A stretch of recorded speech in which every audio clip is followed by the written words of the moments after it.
얼굴 보니까 서로들 웃음꽃이 활짝 핀 것 같아서 너무 좋습니다. 주님의 행복이 저와 여러분의 모든 삶 속에 오늘 예배 가운데 우리 모두에게 충만히 임하시기를 축복합니다. 할렐루야. 인류의 역사에는 종말이 있습니다. 세상에 끝이 있다는 말입니다. 그런데 성경에 보니까 인류의 종말과 예수님의 재림은 깊은 관련이 있습니다.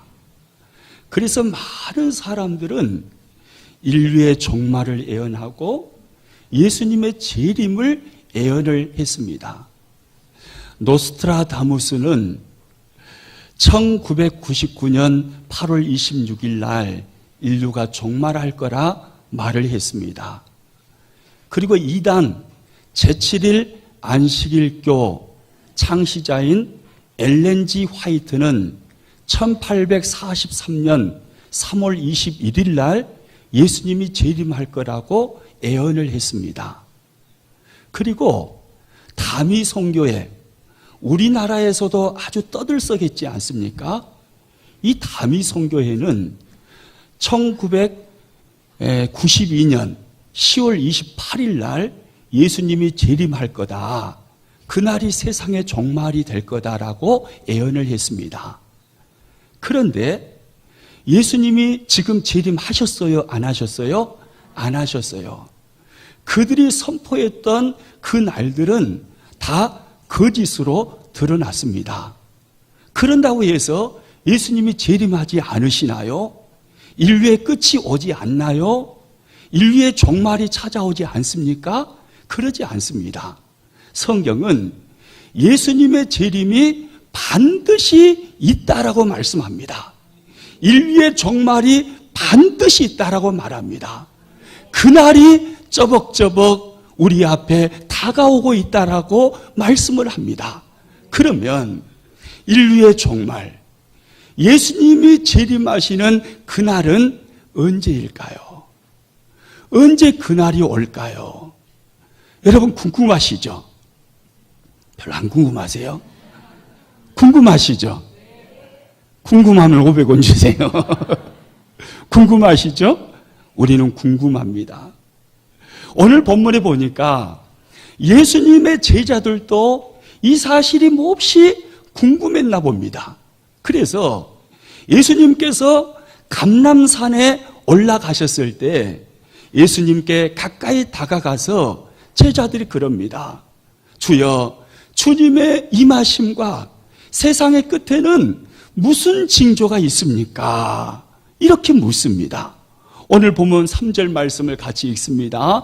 예수께서 감람산 위에 앉으셨을 때에 제자들이 조용히 와서 이르되 우리에게 이르소서 어느 때에 이런 일이 있겠사오며 또 주의 임하심과 세상 끝에는 무슨 징조가 있사오리까? 감람산에서 예수님이 이 말씀을 하셨다 하여 본문 이 말씀을 감람산 강화라고 그럽니다.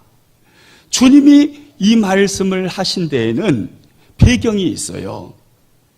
예수님께서 순환 받으시기 사흘 전에 예루살렘 성전에 들어가셔서 유대 종교 지도자들과 논쟁을 벌이셨습니다.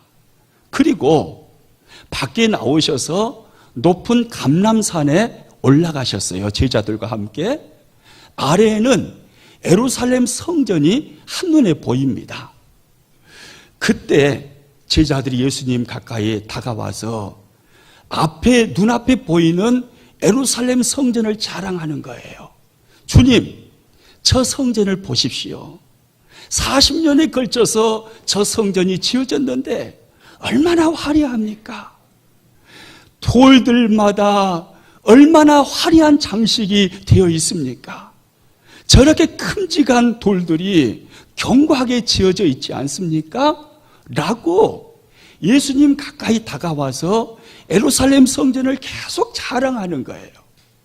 그 제자들의 말을 듣고 계시던 예수님은 뜻밖에도 제자들이 자랑하는 성전에 관한 악에 대한 말씀을 하십니다.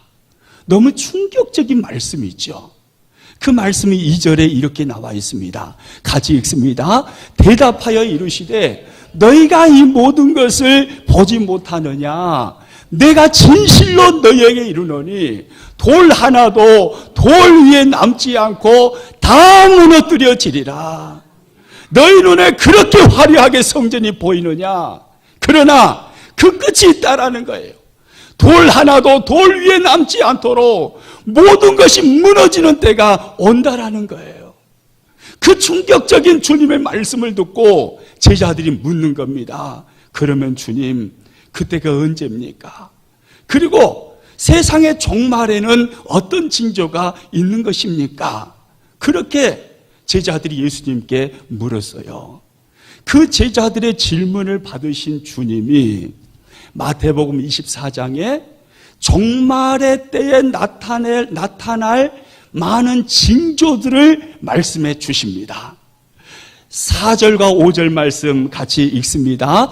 예수께서 대답하여 이르시되 너희가 사람의 미혹을 받지 않도록 주의하라. 많은 사람이 내 이름으로 와서 이르되 나는 그리스도라 하여 많은 사람을 미혹하리라. 종말의 때에는 많은 사람이 자칭 나는 예수라, 나는 그리스도라 하는 이단들이 우죽순으로 일어나게 될 거라는 거예요.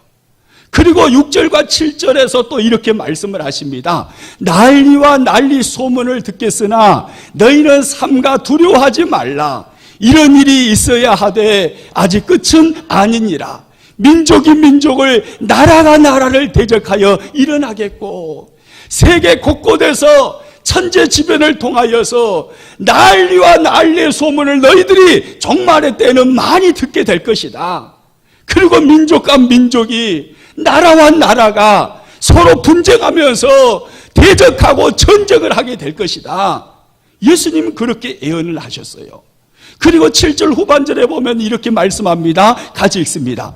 곳곳에 기근과 지진이 있으리니 세계 곳곳에서 이전보다 훨씬 많은 지진이 일어나게 될 것이고 수많은 사람들이 기아로 죽어가게 될 것이다. 그리고 12절에 또 이렇게 말씀합니다. 불법이 성함으로 많은 사람의 사랑이 식어지리라. 마지막 때가 되면 그때 나타나는 징조가 온 세상이 불법이 성하게 될 거라는 거예요. 그래서 사람들의 마음에 사랑이 식어지게 될 거라는 거예요. 이렇게 예수님은 제자들의 질문을 받으시고 마지막 종말의 때 일어날 많은 징조들에 대해서 말씀을 하셨습니다. 주님의 이 말씀을 가만히 듣고 보니 오늘 우리가 살고 있는 이 시대와 너무 많이 흡사하지 않습니까? 오늘 이 시대처럼 이단이 많이 일어난 때가 없어요. 오늘 우리가 살고 있는 이 시대처럼 지진이 많이 일어나고 있는 때도 없어요. 나라마다 민족마다 분쟁을 합니다. 많은 곳곳에 기아로 죽어가는 사람들이 많습니다.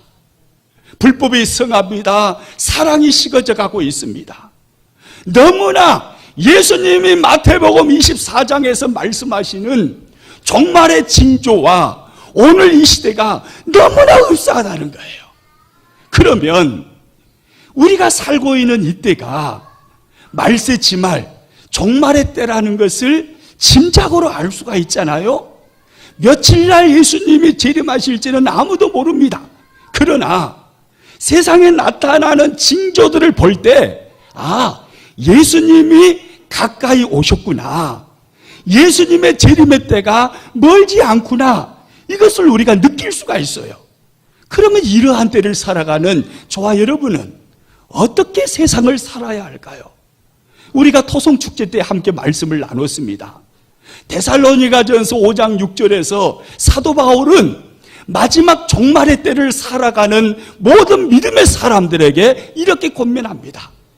자지 말고 오직 깨어 정신을 차릴지라. 따라서 해봅니다. 자지 말고 오직 깨어 정신을 차릴지라. 도덕적인 부패에서 조심하라는 거예요. 영적 나태함과 영적인 무감각을 조심하라는 거예요. 경계하라는 거예요. 정신 차리고 신앙생활 바르게 하라. 이것이 마지막 시대를 살아가는 성도를 향한 사도 바울의 권면이요, 성경을 통한 하나님의 말씀입니다. 할렐루야. 그런데요, 천재지변이 일어나고 또 지진들이 일어나고 나라마다 분쟁이 있고 많은 말세의 징조들이 나타난다고 해서 예수님이 그날 오신다라고 말할 수 있어요, 없어요? 말할 수 없어요. 이것은 징조일 뿐입니다. 그 징조를 보면서 우리가 느끼는 거예요. 그리고 내 스스로를 조심하는 거예요. 그러면 예수님은 진짜 언제 오실까요? 정확하게 언제 오실까요? 네. 오늘 본문에 보면요, 그 답이 정확하게 나와 있어요. 오늘 본문 마태복음 24장 14절인데 이 말씀 같이 한번 읽어봅니다. 이 천국 복음이 모든 민족에게 증언되기 위하여 온 세상에 전파되리니 그제야 무엇이 와요? 끝이 오리라. 이 천국 복음이 이렇게 말하면 어떤 교회는 숨 넘어가 죽을 것 같습니다, 그만하세요 하고 아멘을 하더라고요. 이 천국 복음이 아직까지 아멘 안 하는 사람은 숨 넘어가 거기서 죽어보시오 하는 사람인 것 같아요. 이 천국 복음이 모든 민족에게 증언되기 위하여 온 세상에 전파되리니 바로 이때예요. 이때 모든 민족에게 온 세상에 복음이 전파되면 그때 주님이 다시 오신다는 거예요. 여러분이 가지고 있는 성경에서 모든 민족하고 온 세상하고 여기다가 볼펜을 가지고 계시면 똘굴뱅이를 딱 쳐놓으세요. 볼펜이 없으시면 아무래 고추장 찍어가지고 딱 찍어 놓으시고, 모든 민족에게 증언되기 위하여 온 세상에 전파되리니 그때 주님이 다시 오신다라고 오늘 본문에 명확하게 말씀합니다. 이것이 예수님의 재림의 때의 정확한 답입니다. 여러분, 복음은 특별한 민족만이 누릴 수 있는 특권이 아닙니다. 복음은 온 세상 모든 민족이 누려야 할 기쁨의 소식입니다. 복음은 온 세상 모든 민족에게 필요한 진리인 줄로 믿으시기 바랍니다. 주님은 복음이 유대인들이 선택된 백성들이니까 유대인들에게만 머물러 있기를 원치 않으셨어요. 대한민국 한국교회 복음이 들어왔어요. 한국교회에서만 계속 머무르기를 주님이 원하실까요? 안 원하실까요? 안 원하셔요. 예수님은 온 세상에 주의 복음이 충만하게 임하시기를 원하시는 거예요. 그래서요, 믿음의 조상인 아브라함을 하나님이 부르실 때 아브라함에게 그렇게 말씀을 합니다. 창세기 12장 3절이 있습니다. 너를 축복하는 자에게는 내가 복을 내리고 너를 저주하는 자에게는 내가 저주하리니 땅의 모든 족속이 너로 말미암아 복을 얻을 것이라. 할렐루야. 주님은 아브라함아 너의 민족만 복을 얻을 것이다 이렇게 말씀 안 하셔요. 너를 통해서 너의 후손인 메시아를 통해서 땅의 모든 민족이 복을 얻을 것이다. 주님의 관심은요 땅의 모든 민족이었어요.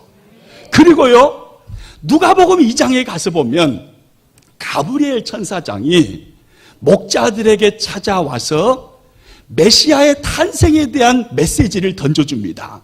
그때 가브리엘 천사장의 말을 보십시오. 이렇게 말합니다. 누가복음 2장 10절입니다. 천사가 이르되 무서워하지 말라. 보라 내가 온 세상에 미칠 큰 기쁨과 좋은 소식을 너희에게 전하노라. 할렐루야. 그 큰 기쁨과 좋은 소식, 그 복음의 소식은 소수 유대인들에게만 해당되는 소식이 아니었어요. 온 백성이, 온 백성, 세상의 모든 민족, 모든 족속들에게 이 복음이 필요하다라는 거예요. 그리고요, 요한계시록 7장에 가서 보면 천국의 입성에 들어가 있는 그 사람들에 대한 말씀이 나옵니다. 거기 천국에 들어가 있는 사람들을 보니까 유대인들, 대한민국 사람들만이 아니에요. 거기 보니까 각 나라와 각 족속과 모든 방언이, 각 방언들이 그 안에 들어와 있다라고 말해요. 요한계시록 7장 9절을 읽습니다. 이 일 후에 내가 보니 각 나라와 족속과 백성과 방언에서 아무도 능히 셀 수 없는 큰 무리가 나와 흰옷을 입고 손에 종려가지를 들고 보좌 앞과 어린 양 앞에 서서 할렐루야, 천국에 들어가 있는 사람들을 봐보세요. 각 나라와 각 족속과 각 백성과 각 방언의 사람들이에요. 세계 곳곳의 모든 사람들이 천국에 들어와 있는 거예요. 그러니까요, 우리 주님의 관심은 대한민국 사람에게만 있는 게 아닙니다. 유대인들에게만 있는 게 아닙니다. 보기 싫은 일본 사람들에게도 주님의 관심이 있는 줄로 믿으시기 바랍니다. 사드 그것 때문에 미국한테는 끽소리 못하고 우리나라 약하다고 우리나라한테 막 그렇게 함부로 하는 중국 사람들한테도 주님의 관심이 있어요. 주님의 관심은요, 모든 백성, 모든 민족, 할렐루야, 예? 모든 백성에게는, 온 세상은요, 주님의 복음이 필요합니다. 왜요? 예수님만이 유일한 구원자가 되시기 때문입니다. 제 가운데 있는 온 세상은 유일한 구원자이신 예수님이 필요한 거예요. 예수님이 필요해요. 그래서 주님의 관심은 온 세상이에요. 그런데요, 우리가 살고 있는 이 지구상에는요, 복음이 아직 증거되지 않은 미전도 종족이 많이 있습니다. 1989년에 세계 미전도 종족이 얼마나 될까 조사를 했어요. 그랬더니 1989년에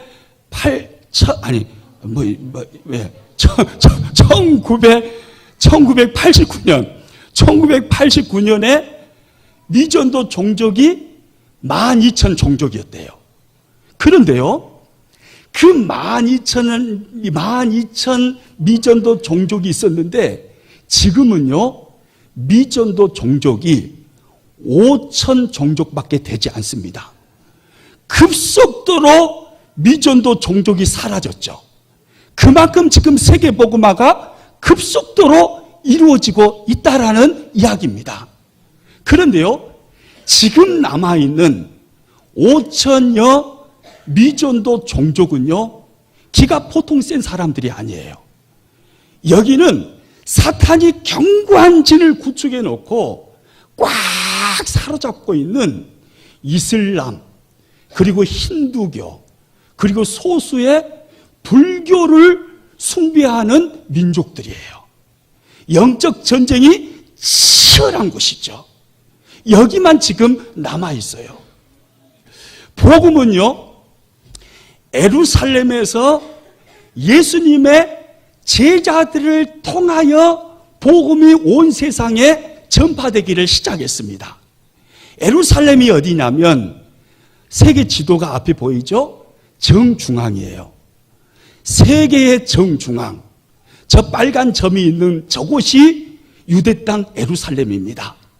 저곳에 주님이 오셨고 저곳에서 제자들을 통하여서 주님의 복음이 온 세상으로 전파되기를 시작했습니다. 소아시아 지역의 안디옥을 거쳐서, 그리고 그 당시 세계를 제패하고 있었던 로마로 복음이 들어갔습니다. 그리고 로마를 복음이 완전히 점령을 해버린 거예요. 그리고 로마에 있던 그 복음이 게르만족인 독일로 진출해 들어갔어요. 그리고 영국으로 들어갑니다. 그러면서 유럽 땅이 완전히 복음화 돼버려요. 그리고 1640년입니까? 1640년쯤에 메이플라워를 타고 영국의 총교도들이 102명이 그 배를 타고 대서양을 건너서 미국으로 복음을 들고 들어갑니다. 저 화살표 저 모양이에요. 미국으로 복음이 들어갔고, 그리고 미국에 머물러 있던 그 복음이 태평양을 건너와서 드디어 우리나라 대한민국 땅에 130년 전에 이 땅에 복음이 들어왔습니다.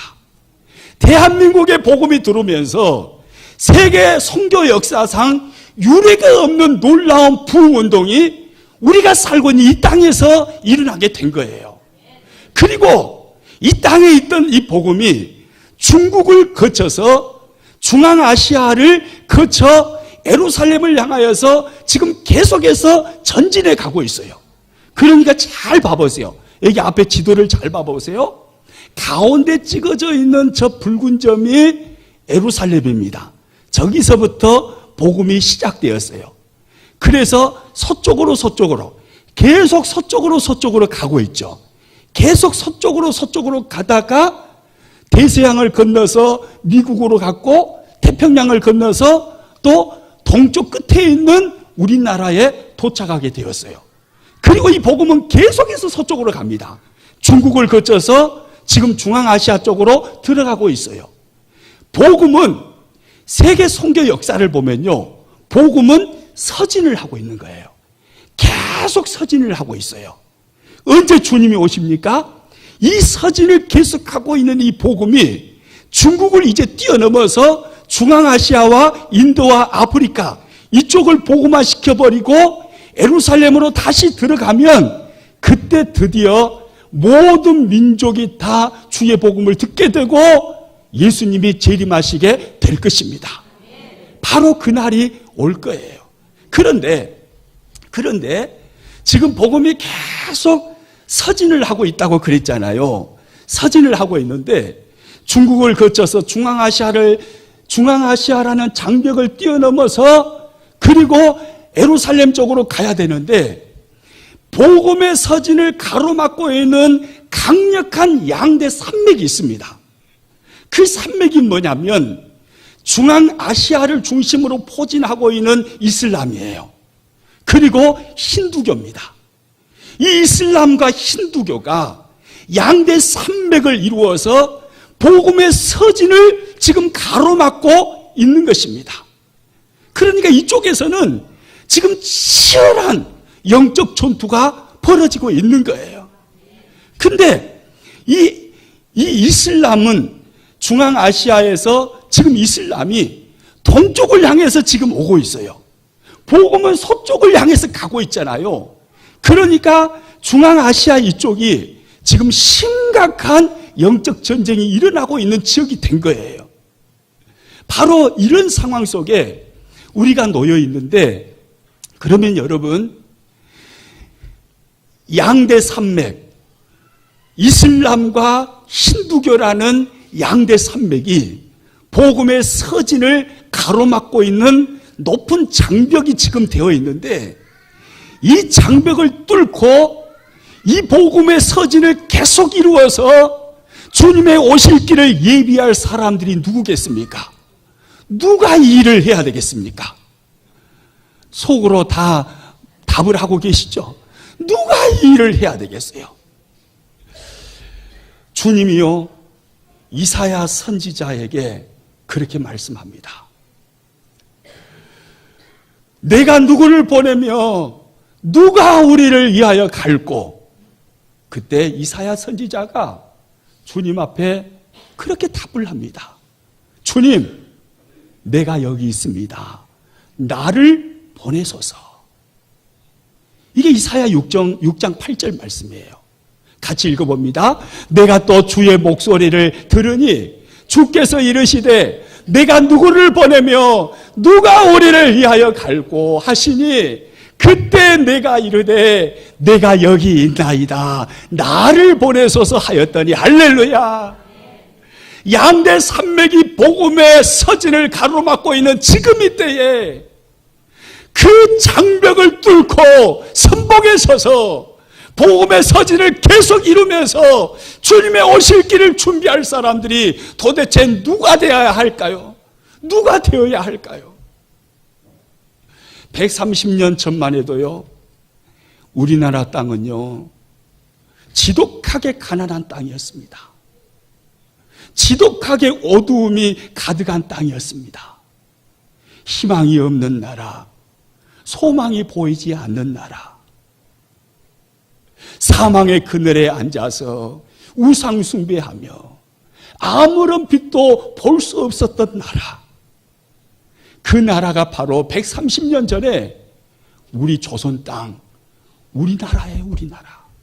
그런데 희생을 각오하고 순교의 피를 각오하고 이 땅에 복음을 들고 들어와 준 선교사님들이 있었기 때문에 우리나라가 지금과 같은 모습이 된 것입니다. 아펜젤러와 언더우드 선교사님을 비롯한 많은 선교사님의 수고와 헌신, 그분들이, 이 나라를 사랑했던 그분들이 바로 우리 대한민국을 이렇게 만들어 놓은 거예요. 장로교를 가지고 들어와 오셨던 언더우드 선교사님의 일기 중에 조선의 마음이라는 제목의 일기가 있습니다. 그 일기의 영상을 우리 화면을 통해서 잠깐 보도록 하겠습니다.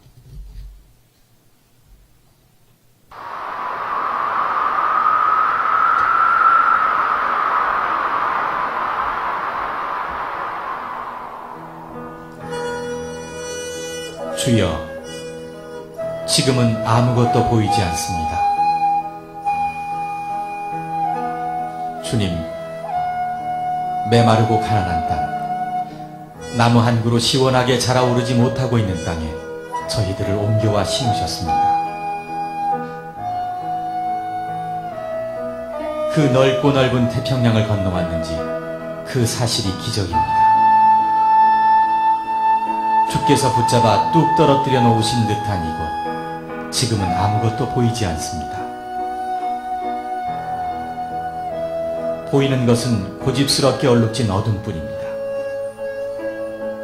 어둠과 가난과 인습에 묶여있는 조선 사람뿐입니다.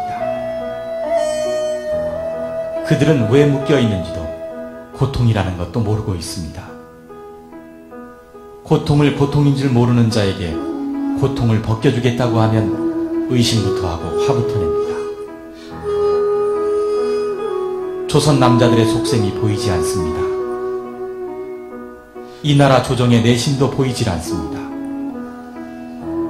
가마를 타고 다니는 여자들을 영영 볼 기회가 없으면 어쩌나 합니다. 조선의 마음이 보이지 않습니다. 그리고 저희가 해야 할 일이 보이지 않습니다.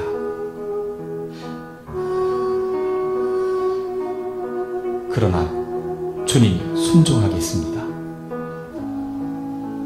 겸손하게 순종할 때 주께서 일을 시작하시고 그 하시는 일을 우리들의 영적인 눈이 볼 수 있는 날이 있을 줄 믿나이다. 믿음은 바라는 것들의 실상이요 보지 못하는 것들의 증거니라고 하신 말씀에 따라 조선의 믿음의 앞날을 볼 수 있게 될 것을 믿습니다. 지금은 우리가 황무지 위에 맨손으로 서 있는 것 같사오니, 지금은 우리가 서양 귀신 양귀자라고 손가락질 받고 있사오나, 저희들이 우리 영혼과 하나인 것을 깨닫고 하늘나라의 한 백성 한 자녀임을 알고 눈물로 기뻐할 날이 있음을 믿나이다. 지금은 예배드릴 예배당도 없고 학교도 없고 그저 경계의 의심과 멸시와 천대함이 가득한 곳이지만 이곳이 머지않아 은총의 땅이 되리라는 것을 믿습니다. 주여, 오직 제 믿음을 붙잡아 주소서.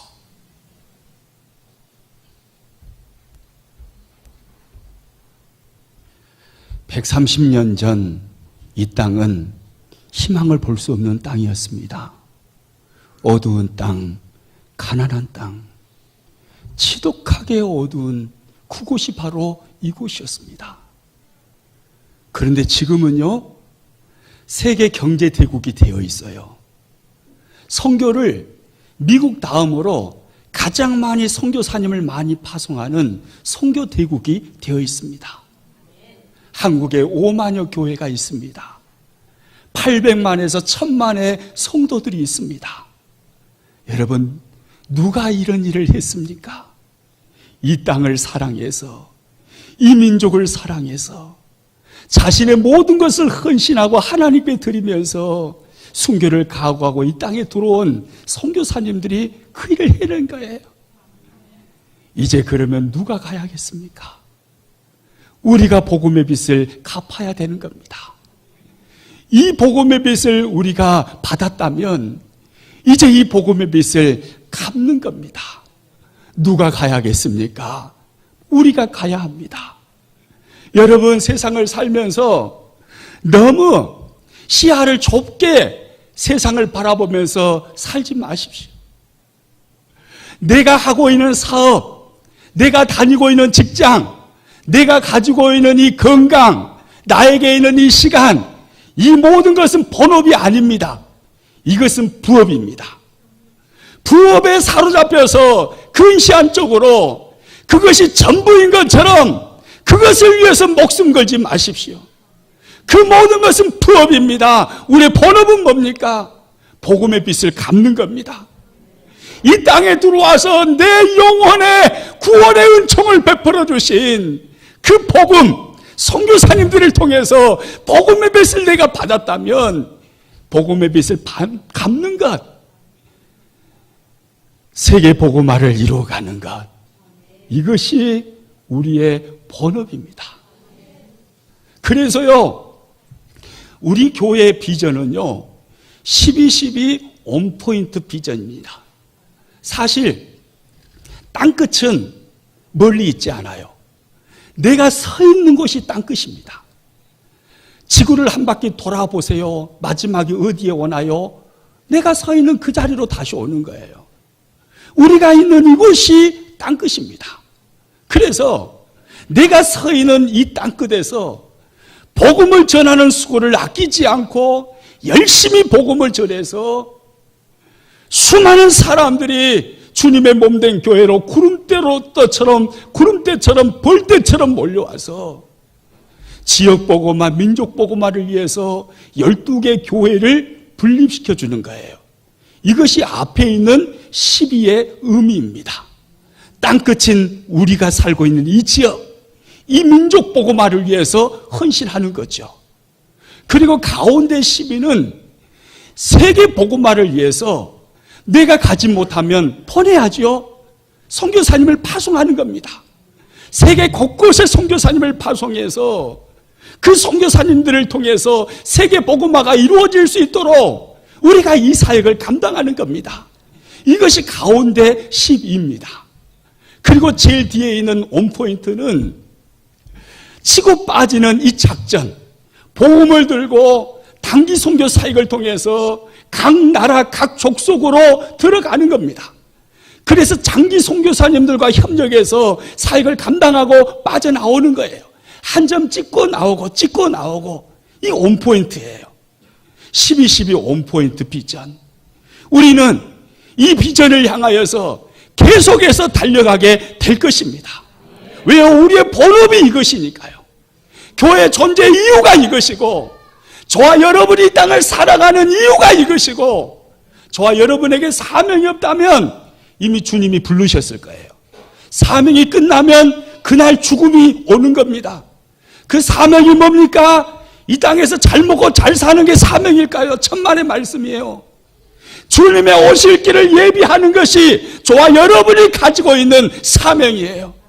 저와 여러분이 감당해야 될 사명이기 때문에 오늘도 우리는 호흡을 하면서 이 땅에서 살고 있는 겁니다. 우리의 본업이 바로 그것이에요. 그래서 우리는 열심히 뛰어갈 것입니다. 가운데 있는 12 중에 이제 한 분의 가정을 작년에 파송을 했어요. 변웅 항은지 선교사님 가정이죠. 모로코라는 그 나라에 파송을 했습니다. 지난주 중에 변웅 선교사님 가정에서 편지가 왔더라고요. 선교 편지가. 그래서 그 중에 일부를 제가 읽어드리도록 하겠습니다. 지금 모로코에서는 많은 은혜의 역사와 주님의 일하심이 있습니다. 주님께서 모로코의 많은 영혼들을 돌이키고 계십니다. 주님께서 주님의 교회를 세우고 계십니다. 저희 가정이 이곳에 오기 전 소망하며 기도하던 것이 안디옥 교회와 같이 선교사를 파송하는 교회를 개척하게 해달라는 것이었습니다. 그런데 주님이 지금 이곳에서 그 일을 행하고 계십니다. 이곳에 몇몇 형제와 자매들이 우리가 전한 복음을 받아들였을 뿐만 아니라 수많은 핍박이 기다리고 있음에도 자신을 살린 복음을 전하는 증인의 삶을 사는 주님의 제자들로 일어나고 있습니다.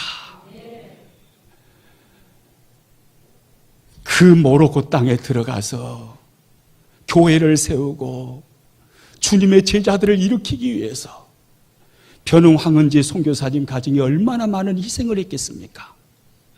그분들의 눈물이 지금 모로코를 살리고 있는 줄로 믿습니다.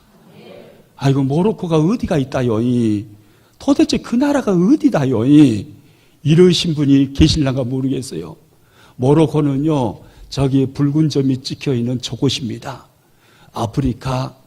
아프리카를 삼각형으로 표현을 한다면 여러분이 볼 때 왼쪽 꼭지점에 있는 그곳이 바로 모로코입니다. 여러분, 우리 교회에서 파송한 선교사님을 위해서 많이 기도해 주시기 바랍니다.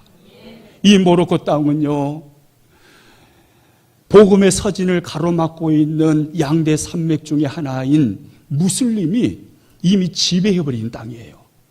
무슬림으로 완전히 정복되었어요. 그곳에 들어가서 지금 복음의 씨앗을 심고 있는 거예요. 여러분, 우리는 이 일을 계속해야 합니다. 계속해서 우리는 이 일을 해야 합니다. 내가 서 있는 땅끝인 이곳에서 복음을 전하여서 내 주변의 수많은 사람들을 살려내는 그 일을 지금 우리는 해야 합니다. 그리고 내가 가지 못한다면 보내야 합니다. 선교사님을 계속해서 보내야 합니다. 1호 선교사님 파송한 걸로 만족하지 말고 2호 선교사님, 3호 선교사님, 4호 선교사님, 5호 선교사님, 계속해서 우리는 선교사님을 세계 곳곳에 파송해서 예수님이 오시는 그 길을 우리가 예비를 해야 되는 겁니다. 할렐루야. 여러분, 마지막 때 어떤 모습으로 주님 앞에 서기를 원하십니까? 내가 살아가는 그 환경에 얽매여서 그 근시안적인 눈으로 먹고 사는 문제에만 매달려서 그렇게 살기를 원하십니까? 아니면 좀 더 눈을 넓게 열어서 세계 곳곳을 바라보면서 주님의 복음의 계속 서진을 통해서 예수님의 오실 길을 예비하는 진짜 사명자로 살기를 원하십니까? 저와 여러분, 후자가 되시기를 축복합니다. 주님이 오시는 그 길 구경꾼만 되지 마시고 주님이 오시는 그 길을 예비하는 주인공들이 되십시오. 할렐루야! 우리 찬양하겠습니다.